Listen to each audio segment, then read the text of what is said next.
Back in the sixth grade, I had the opportunity to be a megastar in New York. Maybe not Broadway, but I was on my way. I was cast for a play called Kids, and I had one of the largest parts, and it was a musical, so I was singing. And I was singing next to the most popular girl in school. And as a black girl in White Long Island, it was a big deal. And so we rehearsed, and my mom bought me my outfit, and I had my ponytail off to the side and my hair spiked, trying to fit in. And I got on stage, and the auditorium in the junior high, because I was in elementary school, but the production was at the auditorium in the junior high. It was full to capacity. Everyone came out to support. And then it came up to my part. And my part was, I just want to sing my own sweet song, sing a happy melody that makes me want to sing along, or something of that nature. But what did I do? I sang her part. I just want to dance in my dancing shoes. And all I could hear on my insides was terror and laughing. And I got stuck. And you know what I did? I didn't run off the stage. I chuckled. And my chuckle caused the audience to chuckle. I had so much fear of what people would think of me in that moment. I was so embarrassed. All I could think about was, how are they going to judge me the next day in town, in school? How was I going to show my face? And guess what? I was laughed at. No, I'm just playing. Everyone said, Imani, you did such a great job.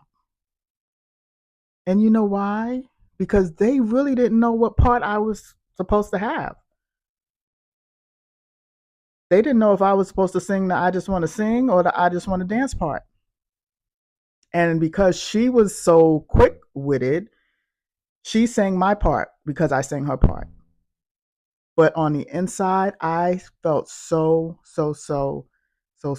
embarrassed. And I did not know what in the world I was going to do. Did I want to go to school the next day? Did I want to just transfer to another school?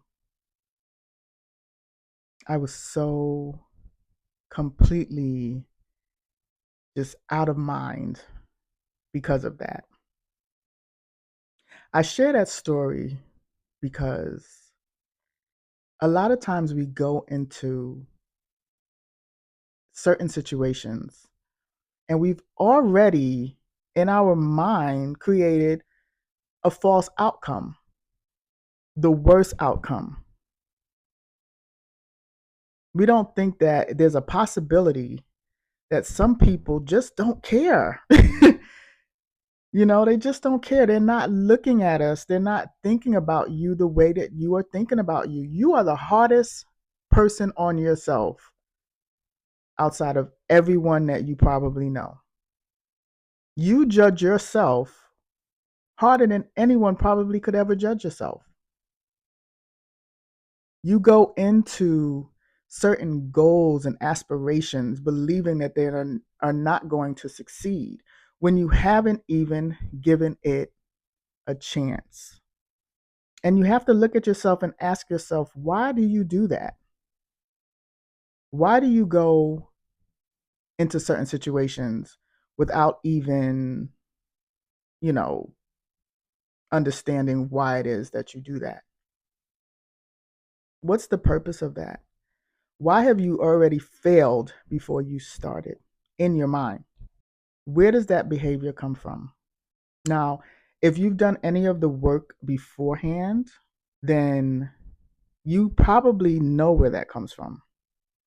But if you haven't, I would suggest that you look back at the videos and do some of the work. Because as you progress, you want to be able to do it with the right mindset. And this is where we are today. How much of your life have you spent holding back because of what others might think?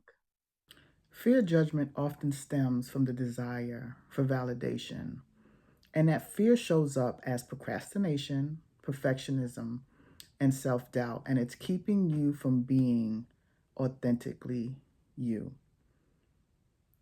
But you know my motto, we're going to work through that, and we're going to do that by taking actionable steps. I'm Imani, and I'm the founder of Procrastinators Ignite. I help ambitious entrepreneurs struggling with self confidence, self doubt, and procrastination build unshakable confidence so that you can stop waiting and start winning. So, now let's talk about some of the actionable steps that you can take to work through how you feel about yourself and the fear that you create in your mind before you even start so that you can actually start. Tip number one, I want you to start with a self reflection activity. And I want you to ask yourself, what is the worst that could happen?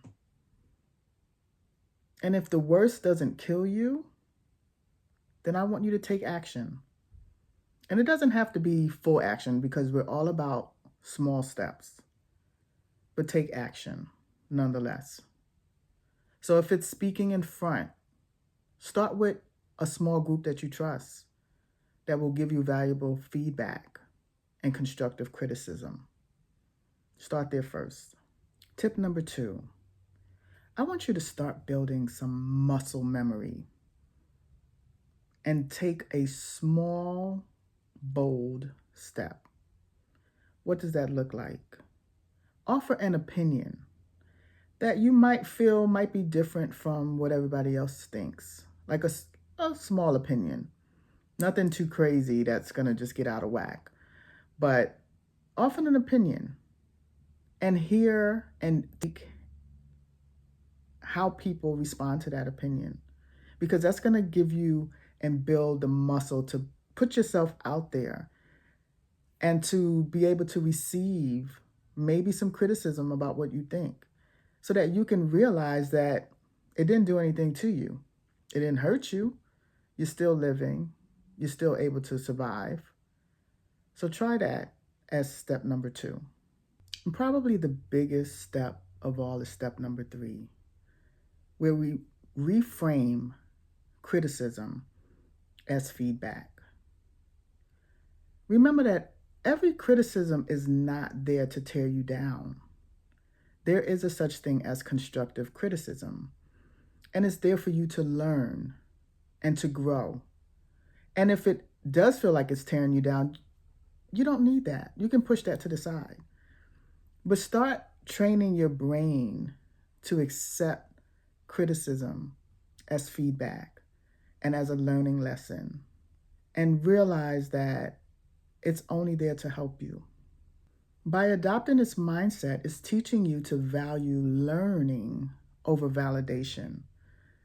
Remember, we're looking for validation because something happened in our childhood. As you work through childhood wounds, it'll be easier not to feel like everything needs to be validated. You validate yourself. So, being judged by others in most cases is really on them. But there is judgment that can help you learn to grow and become a more confident person in yourself. So, step number 3 to me is probably the biggest and most helpful step. In closing, true freedom, freedom from fear of judgment, comes from within. You're getting to the place where you're learning that validation from others doesn't matter. It's only you who matters in validating yourself. As long as you know you did a great job, as long as you know you tried your best, that's what matters.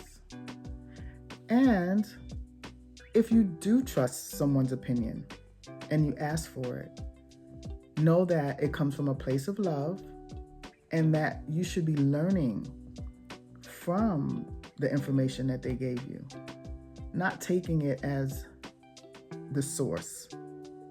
You are the source. So I hope that helps. And remember, you are the change that the world needs, and you are obligated to make that change.